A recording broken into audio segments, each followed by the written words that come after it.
Padyshim që kryefjala e mediave këtë të diel ka qenë incidenti ndodhur gjatë spektaklit të Big Brother VIP Albania, ku Josefin Marku qelloi me bëllëm banorin tjetër të shtëpisë, Gjestin. Pas kësaj ngjarje, Jozi u shoqërua në komisariat ku pasi dha dëshminë e tij u procedua në gjendje të lirë.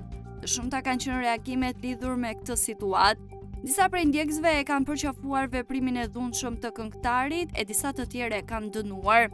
Ata kanë shfrytëzuar rrjetet sociale të Jozit për të shfryrë inatin, por edhe për të treguar mbështetjen. Kjo e fundit është vënë re në numrin e ndjekësve të ish-banorit të Big Brother VIP. Mbrëmjen e djeshme ai kishte 56.7 mijë ndjekës, ndërkohë që mbrëmjen e së dielës numëron plot 67.5 mijë ndjekës, ndërsa për ata që e kanë dënuar veprimin e këngëtarit, ka qenë vetë ai i cili ka marrë masa. Jozi ka vendosur që të mbyll të gjitha komentet në postimet e tij, duke mos i dhënë kështu mundësi ndjekësve që ta kritikojnë.